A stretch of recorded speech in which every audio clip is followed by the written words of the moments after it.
Let it go, make my body go. Make our bodies higher and higher. Bonjour et bienvenue dans la nouvelle vidéo d'ATSS, aujourd'hui pour la présentation du KAC PDW de chez WE.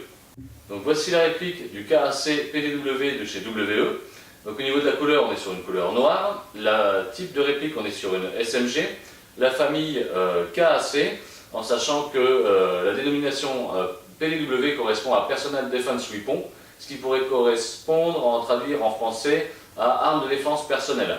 La fabrication de la réplique étant en métal, le diamètre du canon interne étant de 6,03 mm, la longueur du canon interne est de 229 mm, la longueur de la réplique d'un bout à l'autre cross déplié est de 670 mm, le poids de la réplique sans accessoires étant de 2,5 kg, la puissance en sortie de canon va dépendre du gaz utilisé, mais elle tourne aux alentours des 400 fps. Le système hop-up est réglable et l'ensemble est mobile, blowback, étant donné que c'est un GBBA. Donc voici la réplique du KAC PDW. Tout d'abord, on va vous présenter ce qui a été rajouté en plus sur la réplique et qui n'est pas d'origine sur celle-ci. Donc du coup, on a un viseur magnifieur x3. Donc ça, c'est juste un zoom x3 pour la visée holographique, en sachant qu'elle est montée sur un système flip-up qui est basculable. Donc du coup, si vous voulez utiliser le x3, vous le basculez devant. Si vous voulez utiliser que la visée standard en x1, vous basculez sur le côté. Donc du coup, je reviens sur l'holographique. On est sur un holographique modèle type modèle 552. On a un boîtier déballe qui a été installé à l'avant, qui lui non plus n'est pas d'origine, et qui fait lampe, pointeur visible et pointeur infrarouge. Nous avons aussi une petite poignée verticale qui a été montée à l'avant pour permettre une meilleure préhension et surtout aussi pour permettre de faire plus facilement les transferts tireur droitier, tireur gaucher. Donc voilà ce qui n'est pas d'origine sur la réplique et qui a été rajouté en plus. Je vais vous expliquer pourquoi j'ai choisi cette réplique et les avantages de celle-ci. Donc déjà, on va commencer par le début. On est sur une plateforme type M4, donc on retrouve tout de suite ces marques, que ce soit le sélecteur de tir, que ce soit détente et bouton d'éjection des chargeurs, ainsi que le levier d'armement. Ça, tout est identique, donc du coup, on trouve tout de suite ces marques, on n'est pas perdu. Deuxième gros avantage, pour moi qui est un avantage, c'est que la crosse est rabattable. Ce qui fait que quand vous allez entrer ou sortir d'un véhicule, si vous avez besoin d'évoluer dans un espace confiné, si vous l'avez au gilet, ça prend plus de place en fait. Vous avez votre fusil d'assaut qui fait la taille de votre torse et vous pouvez entrer et sortir aisément d'un véhicule ou d'un lieu confiné. Une fois que vous en sortez, vous dépliez et hop, vous avez un fusil d'assaut qui est de taille standard. Troisième avantage, les commandes ambidextres. C'est-à-dire que vous allez retrouver le sélecteur de tir du côté droit, le bouton d'éjection des chargeurs du côté droit, donc là on est sur du standard. On va aussi retrouver le sélecteur côté gauche, donc là pareil on est sur du standard. Par contre, on va aussi retrouver le bouton d'éjection du chargeur côté gauche, ce qui n'est pas courant sur les M4 et qui est un gros plus parce que là on a la quasi-totalité des commandes qui sont ambidextres. Seule commande qui n'est pas ambidextre, le levier d'armement et qui doit être manipulé du côté gauche. Donc maintenant, on va faire le tour des points qui, moi, me paraissent des points faibles. On va commencer par la crosse. Donc à force de pratiquer avec, on va avoir du jeu dedans. En fait, on a quelques vis qui viennent se desserrer à force de prendre des chocs, etc. Donc n'hésitez pas à les démonter et à mettre un peu de frein filet et à les resserrer, ni trop fort, ni trop faible, ni trop faiblement, mais mettre un coup de frein filet afin que ça reste serré et que ça ait plus de mal à se dévisser. Deuxième, pour moi, point faible, pas forcément extravagant, mais qui peut poser problème au bout d'un certain temps, c'est le grip, la poignée pistolet qui n'est pas hyper confortable. On a des angles assez carrés et je ne suis pas vraiment fan. La prise en main peut faire mal si vous n'avez pas de gants. Au bout d'un certain temps, ça peut venir abîmer les mains et c'est pas forcément hyper agréable. Après, si vous avez une paire de gants, ça passe tout seul. Point faible, qu'est-ce que je pourrais dire d'autre comme point faible sur cette réplique? L'interne de chez WE, maintenant je commence à vous l'avoir dit sur un certain nombre de vidéos, mais l'interne d'origine de chez WE, donc tout ce qui est marteau, trigger group, etc., qui est fragile. Donc un petit conseil pour vous permettre d'avoir une durabilité plus longue avec votre trigger group, quand vous n'avez pas de chargeur ou que votre chargeur n'a pas de gaz, n'armez pas la réplique et ne faites pas claquer le marteau à vide. En fait, la pièce interne qui va amortir le marteau, c'est la pièce qui vient percuter la valve, et en fait la rigidité de la valve vient amortir le marteau dans le mécanisme. Alors c'est sûr que c'est sympa, ça fait toujours son effet quand on tire le levier d'armement et qu'on vient faire claquer le groupe détente, sauf qu'avec un groupe détente d'origine, ça vient casser le marteau. L'avantage que j'ai eu, c'est que cette réplique étant une version à l'origine Ratec, avec le trigger group Ratec, le canon, le nozzle en aluminium, on en reparlera tout à l'heure, mais le nozzle en aluminium Ratec, avec N-Pass, etc. Donc j'ai eu la chance d'avoir d'origine un trigger group renforcé de chez Ratec, avec lequel je n'ai jamais eu aucun souci. Donc là, c'est un gros point fort, j'ai eu la chance de tomber sur cette réplique qui était déjà équipée d'un trigger group. Donc du coup, on va passer au démontage de la réplique. C'est une des répliques les plus simples que j'ai eu à démonter, en sachant que vous avez une goupille à l'arrière, donc vous venez de l'autre côté pousser sur la goupille, hop, vous récupérez du coup la goupille de l'autre côté, tac, vous levez, vous enlevez le ressort du rappel de l'ensemble mobile et vous sortez l'ensemble mobile. Donc on ne peut pas faire plus simple. De même, si vous voulez démonter l'avant de la réplique, vous avez une autre goupille qui se situe ici au niveau de mon doigt. Vous allez pousser de l'autre côté sur la goupille. Alors celle-ci elle est un peu plus dure parce que du coup on la démonte très rarement.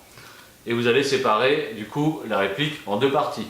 Donc vous avez la partie trigger group cross qui est à part, et la partie upper interne ensemble mobile canon qui est dans l'autre. Donc on ne peut pas faire plus simple, il y a deux goupilles et rien d'autre, pas 50 pièces, ça va tout seul.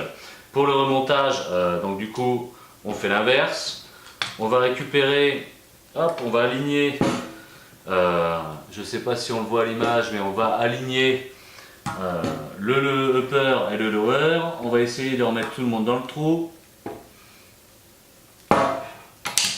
Clac. Alors je ne sais pas si ça passe à l'image, si vous avez pu le voir, mais pas évident de faire ça à la caméra. Hop, donc du coup la goupille avant, on remboîte les deux, on pousse, ça rentre tout seul, on ressort la goupille à l'arrière. On fait extrêmement attention parce qu'ici il y a un caoutchouc noir qui vient amortir les chocs de l'ensemble mobile dans la crosse. Si vous perdez cette pièce, à force ça va casser la crosse, ça va venir fissurer et vous allez avoir un corps qui va être cassé et qui va finir par péter. On vient remettre du coup l'ensemble mobile dans la partie haute. On remet le ressort de rappel de l'ensemble mobile. On pousse un petit peu pour que ça rentre devant le caoutchouc. On rappuie, c'est terminé. Et c'est fonctionnel. Voilà. On ne peut pas faire plus simple. Même pour nettoyer vos affaires, vous poussez une goupille, vous basculez, vous sortez ce qu'il y a dedans, vous nettoyez, vous regraissez, vous remettez, c'est fini. Donc maintenant, je vais vous présenter l'upgrade qui a été apporté à cette réplique et les choix qui ont été faits lors des modifications de l'interne. Alors comme je vous l'ai dit, c'était une réplique qui était à la base équipée entièrement par Ratec. J'ai eu des soucis avec surtout l'ensemble mobile équipé Ratec, c'est-à-dire que le nozzle aluminium qui était à la place de celui-ci était usiné CNC. Le problème c'est que tous les angles étaient tellement saillants que ces angles-là venaient découper les joints de mes chargeurs.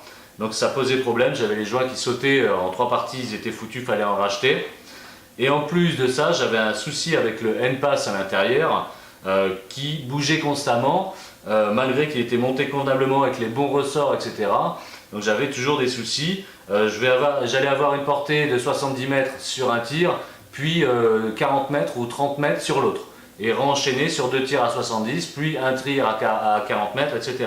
J'avais des variations énormes dues à l'ensemble, que ce soit, je pense que c'était dû à l'ensemble complet entre du coup le nozzle et le end-pass qui posait problème. Donc j'ai mis longtemps à trouver la solution.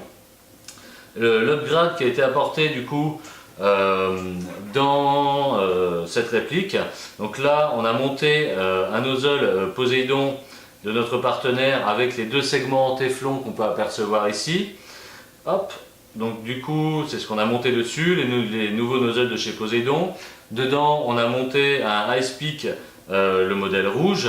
On a dû modifier donc les guides nozzle parce que effectivement les nozzles de chez Poséidon sont renforcés, mais en fait les pattes qui viennent dans les guides nozzle sont un peu plus épais, donc on a dû rectifier proprement les guides nozzle, et en sachant que comme c'est une pièce avec des segments Téflon, ça nécessite un certain rodage. Donc au début j'avais peut-être sur 4 chargeurs tirés, j'avais 4 cycles qui s'enrayaient.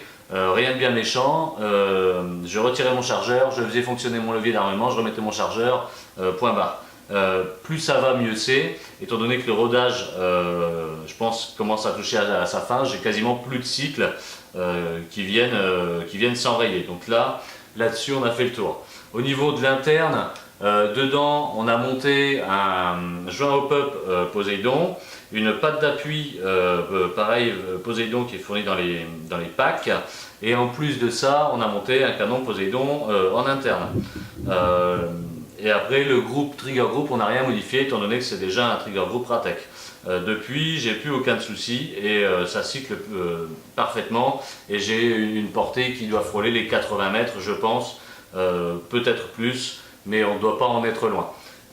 À la 0,28. Voilà. Donc du coup, voilà pour l'interne, pour ce qui a été fait au niveau de l'upgrade de la réplique. Donc voilà, c'est la fin de la présentation de ce KAC PDW. Si on veut faire un petit point final, la réplique, quand vous l'achetez en shop, le rapport qualité-prix est pas mal, mais en sachant qu'il faudra faire très attention au trigger group, vous risquez de devoir le remplacer. Et si vous voulez jouer avec des puissances convenables, il faudra certainement monter soit un end-pass, soit une bride dans le nozzle, etc. Pour l'hiver, c'est pas la joie, en sachant que l'hiver, jouer au GVBR, ça devient compliqué, mais là, l'avantage, c'est qu'avec toutes les pièces Poséidon qui sont dedans, il n'y a plus aucun souci. Ça fonctionne l'hiver en semi, donc ça, il n'y a pas de problème.